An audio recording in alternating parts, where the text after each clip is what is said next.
Yeah, so I'd just like to thank the committee for the invitation to speak on this bill. I know there's been a lot of conversation around this in the last couple of months. What I'd just like to say is in recent years, we've seen a large spike in youth offending, which has made it very clear that a new, tougher response is needed when it comes to serious youth offending. So the government set a target to reduce youth offending, which includes a 15% reduction in serious and persistent offending in 2030. And this is a small part of the puzzle of how we're going to deal with serious youth offending. For a small group of young people who repeatedly reoffend, I believe our current responses have not been working, and the system does not have the tools to respond adequately to young people who really do require help. This bill drives more immediate, intensive interventions that are aimed at making long-term changes for young people. The bill creates the Young Serious Offender Declaration, also referred to as YSO, and this declaration will unlock stronger powers for both Youth Court and New Zealand Police. These provisions in the bill are about responding faster to stop reoffending. One of the responses that would be available to the courts is the military-style academy order. This order is about young people facing tougher consequences and also facing up to the crimes that they've committed. This is about putting the victims at the forefront of our decision-making also, because what we've got to remember is these young people leave a trail of victims behind them before they end up in the courts. These responses will allow us to extend time we work with each young person to ensure that they can be held accountable and receive the best form of rehabilitation to turn their lives around. I want to be clear, as part of the implementation of this bill, an intensive operational response will be available not only for the young people, but for their families as well. There will be wraparound, including intensive case management and more support from social workers. There will be a targeted rehabilitative support for each young person when a young person is on a military-style academy order. There'll be a focus on their transition to ensure they have the support they need when they return back to the community. It enables flexibility in design, delivery, and improvement over time of operational responses to support young people and family. This is about giving young people an opportunity to turn their lives around. For me, success is providing these young people with new opportunities. Success is the fact that we will be able to sit there and say, we have done everything we possibly can to help these young people from a pathway to prison. So with that, I'll take questions. No, thank you, Minister. Willow Jane. Kia ora, thank you, Minister. Would you say that the boot camp pilot has been a success? As you're aware, the military-style academy is a pilot. We are 3 months into the community stage of the pilot, which is still being assessed. But there have been some learnings, and there have also been some positives around the in-residence part of the pilot. We had components of the program that went well, which included physical activity, which the young people really enjoyed and actually asked for more. Educational components, which led to all the young people gaining NCA credits and results, which is a positive.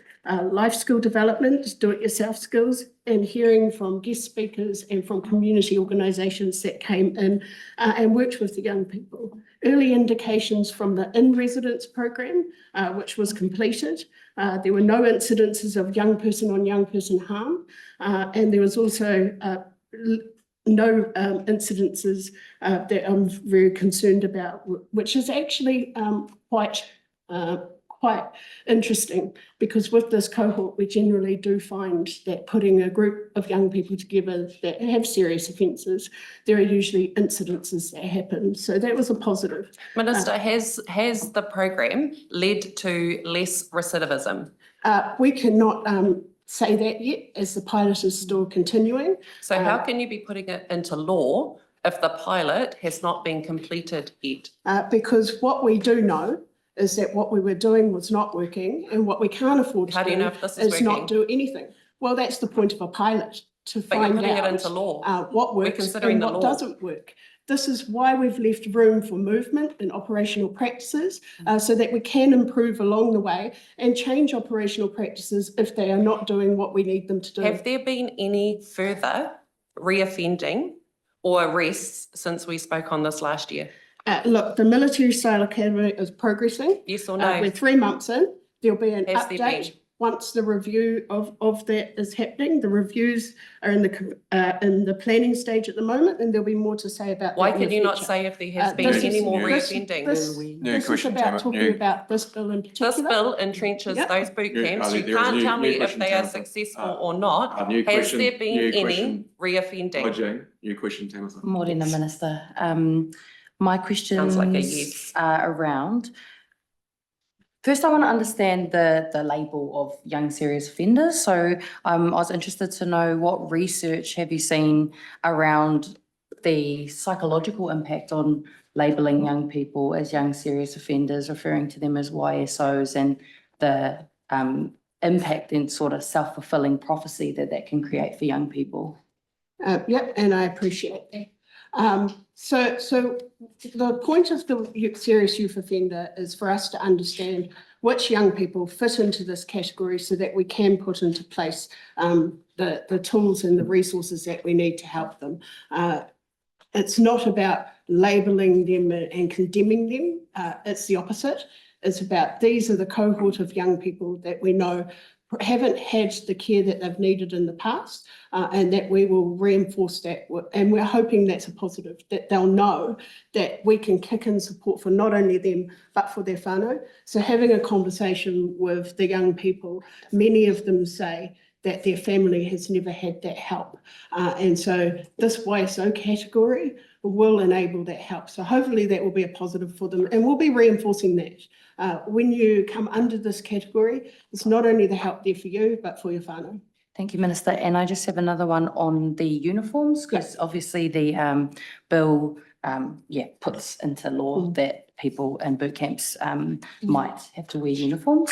So I just wondered what evidence is there behind children wearing uniforms, and is that in any place in the world, where is that best practice? And is there any place where wearing a uniform is anything less than degrading and humiliating? So uniforms are a part of life and everyday life for lots of people. When you go to work, you wear a uniform. When you work for certain companies, when you go to school, you wear a uniform. It's about bringing them together as a group of people that are going to work together for the betterment of not only themselves, but the group around them. They were really proud to wear those uniforms, excited to have those uniforms on. It represented something to them, and we want it to represent to them the camaraderie between them and the others that are actually working really hard to better themselves. Do you see To that have some making- pride in themselves and how they wake up every day and present themselves, and to teach them what the real world's like, because sometimes there are situations where you do have to wear uniforms and you do have to present yourself in a certain way. That's fair, Minister. That is a fair answer. But do you see how it can kind of lead to institutionalization, and that when you're a child being put into a uniform, it's kind of setting them up for a lifetime where they might always be wearing that uniform, and it might be a prison uniform. Yeah, I being get straight that. up. And that's why the point of this is actually, we got the in-residence focus, which is in that uniform. Out of residence, they're not in that uniform. And we are looking at integrating back into the community with positive elements around them once they're back in the community. It's just for in-residence, not out of residence. And like I said, kids wear school uniforms to school every day. And I just have one last question, then I'm good.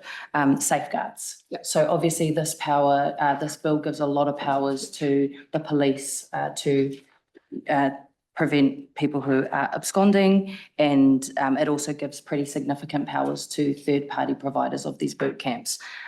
So what safeguards are in place in this bill that protect young people from abuse of that power? Because that was the main thing that was said in the abuse and care apology, is that one of the main reason that 250,000 young people were abused was because there were no safeguards on those powers that they had access to. So can you please talk to me about what safeguards are in this bill, and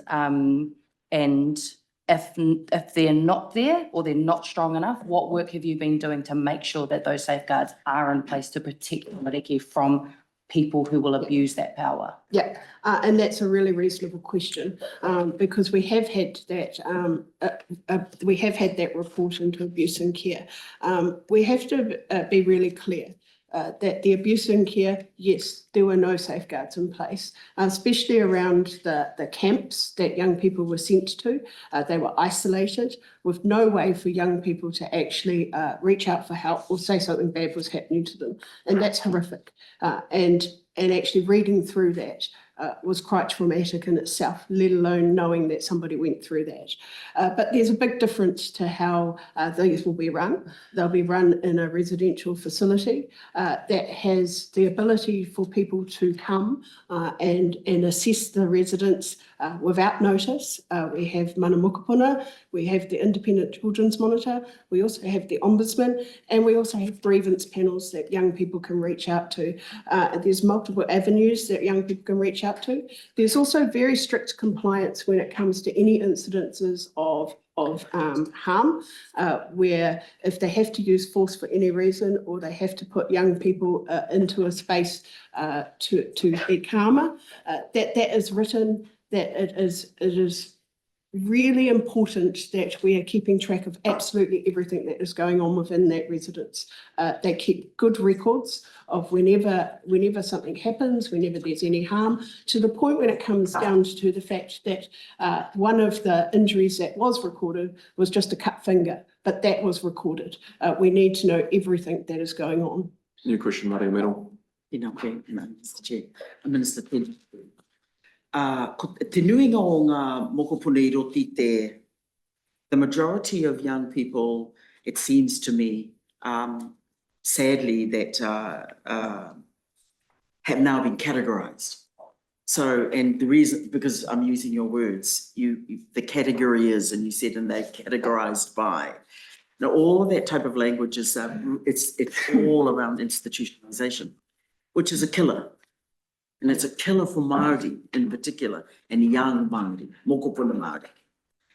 So just as a question then, of part one of this, do you know in any numbers, do you know their own history or their parents or their grandparents' history as survivors of state care? Are these young ones, even now, or could have been this earlier, their own history? Were they survivors of state care? Were their parents survivors of state care? Were their grandparents survivors of state care? Survivors of institutionalization? Do we know that? Do you know? No, I can't give that to you right here, right now, but what I can say is each young person that may be put into a YSO will have a full assessment done on them, which will include a psychologist who will sit down with this young person and go through what may be the causes of some of that behaviour. And then each young person will have an individualised program to deal with the issues of themselves. So it's not a one-size-fits-all. Each young person will have an individualised program that suits what has brought them there in the first place. Can I just, so Māori mokopuna don't live as individuals, or we shouldn't, though we're forced down a particular pathway at times, particularly when institutionalization is the model. When you say a psychologist, I mean, they're smart. I've got one in my own family, ironically, but that does not provide, they are not necessarily wired for an ancestry tupuna conversation. And related, and the reason I use ancestry or tupuna conversation or whakapapa is that very often in your rhetoric, you refer to ancestry cannot matter more than the safety of a mokopuna, which is an absolute abhorrent to tikanga. It is abhorrent to Māori. It is abhorrent to the way in which we see the world. So we're already compromised. Your model is already compromises the value and the essence of being mokopuna Māori, different to mokopuna Pākehā, different to mokopuna Hainamana, different to mokopuna Pasifika. So how in your institutionalized, individualized, using your words, process, does your system, an institutionalized system, understand that and respond to it in an enduring way? Because it doesn't sound like it. Look, I have to disagree with most of what you've said, and you're entitled to say it, but I actually disagree with most of what you've Because you've said. got a gap of knowledge, Minister. You don't understand We, the essence of Mariameno, being Māori. we're actually at You don't time, so understand let that, the Minister Minister. answer. Yeah, so I mean, each young person will have an individualised program. With their And whānau? Yeah, whānau With their are, whānau. whānau, 75 of the first layer? Mariameno would let the Minister answer. would you please. like an answer? Well, I'd like one that actually responds Mariameno, genuinely is- as a Māori to my Māori question. Let the Minister answer, please. We are over time A now. Māori answer, go.